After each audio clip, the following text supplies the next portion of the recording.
Greetings. Welcome back to another episode of Blind Techie Geek Speaks. I'm Kathleen Mashana. Today, I want to explore attention, the claim between how we decide what is right and the actual messy reality of our lives in 2026. Specifically, I am looking at the gap between Immanuel Kant's rigid rules and the ancient idea of virtue ethics, and I want to ground this in a terrifying analysis by social psychologist Jonathan Haidt. So let's start with the big philosophical question. Does virtue theory add something that Kant's theory lacks? If you study Kant, you know he's all about the categorical imperative. It's precise. It's a formula. Can I turn this action into a universal law? If the answer is no, you don't do it, period. It's clean, but it's human.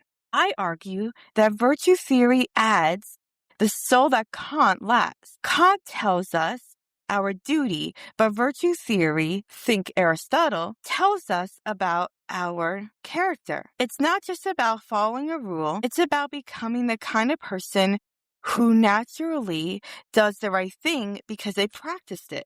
But here's the catch. When we move away from never lie to be a truthful person, do we lose the guardrails? If morality becomes about inside knowledge or gut feeling of what a virtuous person would do, does it become too subjective? Can a moral theory really depend on something so personal? This is where Jonathan Haidt comes in. In his recent Compton lecture at MIT titled Life After Babel, Haidt paints a grim picture of our current state. He argues that smartphones and social media aren't just making us sad, they are destroying our human capability to pay attention. Haidt says we are losing our agency.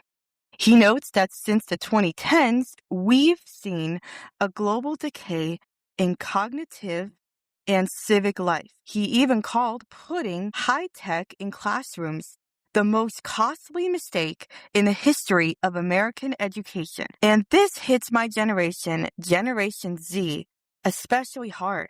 Those of us born from the mid-1990s to the early 2010s have been raised in this world. Haidt makes it clear he's not blaming us. He says, we are especially victims of circumstance. We were raised in a way that allowed technology companies to take over our childhood. We allowed a few giant companies to own our attention, to show us millions of short videos, to destroy our ability to pay attention, and to stop us from reading books. And this, I'm sorry to tell you, is the result. Now, let's apply this to our philosophy. From Kant saying you have a duty to focus and be a productive citizen, but your brain has been physically rewired by an algorithm to have a 30-second attention span, can you even follow a categorical imperative anymore? I would say probably not.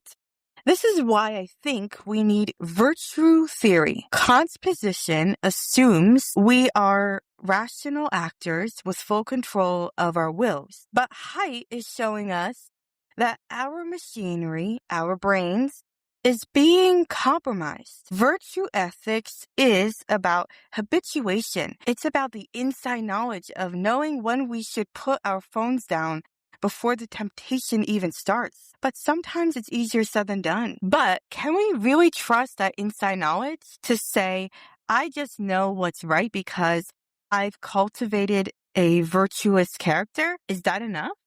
Haidt actually supports this idea of human agency. He says the solution has to come from people seeing a problem and figuring out a way around it. He calls for us to disenthrall ourselves from technology.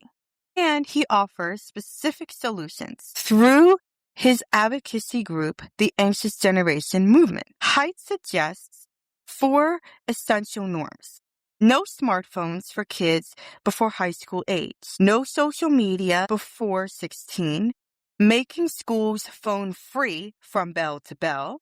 And giving kids more independence, free play, and responsibility in the real world. Some of this is already happening. School districts are banning or limiting phone usage. Australia has instituted a ban on social media for anyone under 16. Other countries are announcing similar plans. Haidt calls this a tech lash, and he says that the good news is that human agency still exists. We can still find our way out of this predicament. If we rely solely on Kant's rules, I'm sorry to tell you that we're just fighting a losing battle against notifications. But if we look at morality through the lens of virtue, we start asking, what kind of human am I becoming when I scroll for 6 hours a day like a zombie? That's not a math equation. That's an internal realization. It's that inside knowledge that tells us that our humanity is being diminished. So, is something lost when we give up Kant's position? Maybe we lose the comfort of a black and white rulebook. But what we gain is a way to fight back against the decline of humanity Haidt warns about. We gain a focus on character and habit that might be the only thing strong enough to break the hold of the algorithm. We need to be more than just rule followers. We need to be people who have the attentional ability to care about the truth in the first place. Thank you so much for listening. I'm curious to hear what you all think. Are we gone too far from virtue, or is this the only thing that can save us? Before I go, I want to tell you where I got the information for today's episode. The analysis and quotes from Jonathan Haidt come from his Compton lecture at MIT on March 6, 2026, titled Life After Babel, Democracy and Human Development in the Fractured, Lonely World That Technology Gave Us, as reported by MIT News. Greetings, everyone. I'm Kathleen Mashana. The question before us is whether natural law is dead in the water or whether we still possess both a moral epistemology and a moral ontology to ground it. I would arguably say that natural law is not dead. It is being tested in new circumstances. We require both the ontology, which is the objectivity reality of human nature, and the ends toward which we are directed, and the epistemology, which is how we come to know these truths through reason. Natural law suggests that there is an inherent grammar to human existence. When we ignore this grammar, particularly in how we relate to one another and our environment, we experience a fragmentation of the self. The current debate surrounding technology and its impact on childhood, which has been reignited by Toy Story 5, the hottest movie of the summer and arguably one of the most significant films of the 21st century, provides a compelling case study for this particular question. The film introduces Lilypad, a tablet character. From the USA Today article published in 2026, I understand that she is designed to replicate a frog-shaped device, but she clearly functions like an iPad Air 2026. The filmmakers cannot explicitly reference Apple products because iPads and all Apple-related terminology are trademarked. Using these names without permission would violate intellectual property law. So the filmmakers created Lilypad as this frog-shaped tablet that can play games, answer questions rapidly, and communicate through a chat platform called The Pond, which is essentially functions like iMessage, WhatsApp, and other messaging platforms, allowing users to send text-based communications to one another. Parents across the country are using this film to initiate conversations about screens, free play, and what childhood ought to look like in an age saturated by tablets and AI chatbots. What is particularly significant is what Lilypad actually does in the film. As 8-year-old Bonnie becomes increasingly absorbed in her device, she grows more withdrawn, even as she appears to be connecting with more friends online. The article describes how Bonnie experiences cyberbullying through the Pond platform. Bonnie becomes addicted to the screen. This raises an existential problem in philosophy. When our social existence becomes mediated through screens, do we lose something essential about what it means to be human? The question of authenticity, of presence, of whether digital connection can substitute for embodied relationships.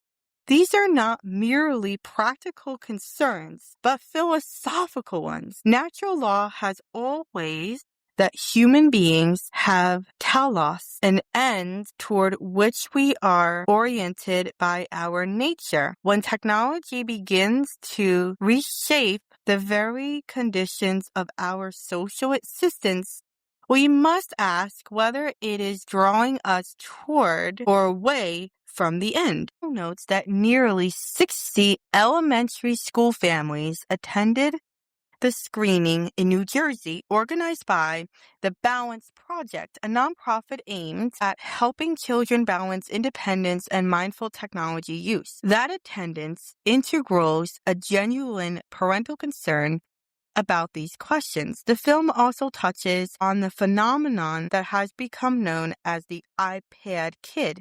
Toddlers and young children who seem perpetually glued to screens in restaurants, grocery stores, and airplanes. There is something almost communal about this meme, yet it points to a serious cultural shift. The article cites a Pew Research report finding 62% of toddlers under 2 watch YouTube, up from 45% in 2020, rising to 84% among children ages 2 to 4. These statistics reveal how rapidly childhood is being transformed. One family mentioned in the article had a specific rule for their children. iPads were only allowed on the weekends. This approach to balance resonates with me deeply. The article mentions a 10-year-old named Taylor who said she was only allowed to use the family iPad on weekends, a rule she sometimes finds frustrating. Taylor explained that some of her friends were on Roblox all the time, and that she could only join them on weekends. That limitation was genuine frustrating for her. She wanted to play with her friends, but the rule kept her from joining them during the week. But after watching Toy Story 5, Taylor plans to bring back Rosie, a plush koala she once played with constantly, but which had sat neglected in a pile of toys. That genuine emphasis, the kind of balance natural law would commend. My own relationship with technology was complicated. When I was a child, I received an iPad when I was 12 years old. I didn't want to use it. I simply wanted to do analog things. My childhood was filled with playing with my toys, role-playing, being with my friends face-to-face, socializing, and having conversations. I believed throughout my childhood that technology would make a person lazy. I held on to that belief. I didn't even touch my first tablet until I was 14. I was in the 7th grade, and that was when I got my first smartphone and Braille computer. My technology teacher told me at the time, "You are 14 now. You need to start to learn how to use these tools." My technology teacher felt enough was enough, and I needed to get serious about using it. That was when everything changed. My technology teacher began training me on how to use these devices, and I started to grasp it. As the years went on, I blossomed into a true technologist. I took a liking to it. Now, as a graduate student at Holy Apostles College and Seminary, my iPad is essential to my academic life. During the week, I rely on it heavily to manage online classes, conduct research, and completing assignments. For a blind student, technology is not merely convenience. It is the primary means of accessing course materials and participating fully in my education. Yet, I also appreciate why balance is necessary. The article quoted Jamie Knight, who co-founded a Balance Project community, noting that Jesse's line in the film, "These devices, they are making them grow up so fast," deeply resonates. Still, Knight observed that childhood is already brief. We need not to accelerate it further. Yet, I also appreciate why balance is necessary. The article quoted Jamie Knight, who co-founded a Balance Project community, noting that Jesse's line in the movie, "These devices, they make them grow up too fast," deeply resonates. Still, Knight observed that childhood is already brief. We need not accelerate it further. Natural law speaks directly to this concern. Technology can facilitate learning and connection, but it cannot substitute for fundamental human goods, silence, contemplation, physical presence, the kind of friendship that develops face-to-face rather than through a screen. This is why I make it a point to go screen-free on the weekends. During the week, I use my iPad extensively for my coursework at Holy Apostles, but on the weekends, I disengage. I needed that time to step away from the digital realm and re-engage with what is concrete and immediate, with actual conversations, with quiet, with the form of presence that no device can replicate. This practice mirrors the weekend-only rule that some families adopt for their children. It is a way for reclaiming something essential about human existence. There's also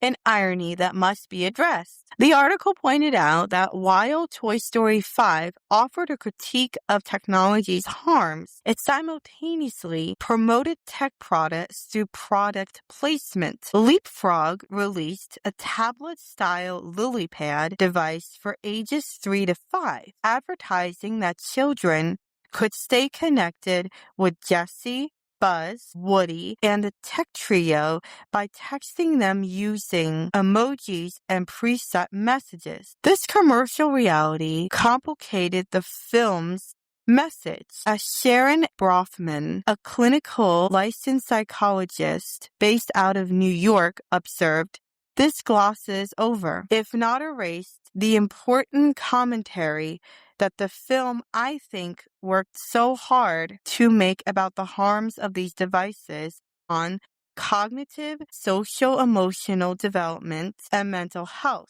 The filmmakers could not save us from the very commercial forms they were critiquing. The market observes even its own critique. My favorite character in Toy Story 5 is LilyPad. I recognize this may seem counterintuitive, especially when critics like Sharon M. Brofman argue that the film should have banished Lily rather than redeem her. Brofman continued that the ending oversimplified Lily's character arc, worrying that younger children would not grasp the nuanced critique the film offered regarding cyberbullying and mental health issues in children. Nikki Petrossi, a low-tech parent and advocate who hosts the Scrolling to Death podcast, similarly objected to Lily's moment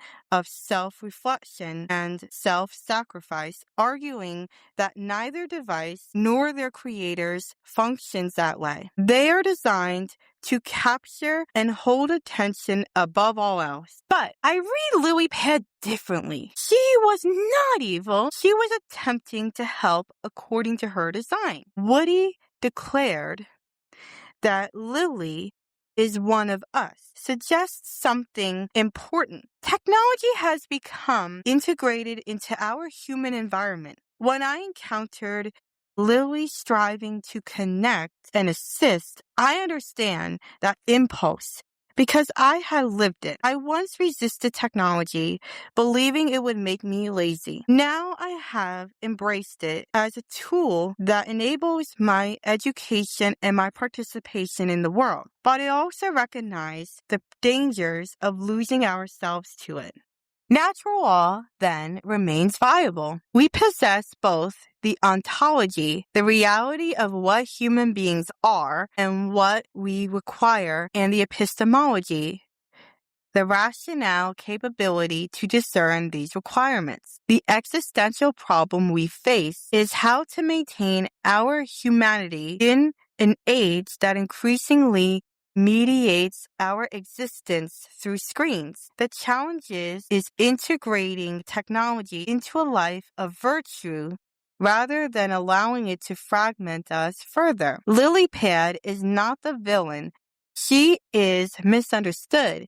But we must remain thoughtful about how we inhabit a world with these tools. I derived this information from a USA Today article titled Toy Story 5 Reignites a Controversial Debate Why It Matters, published in 2026.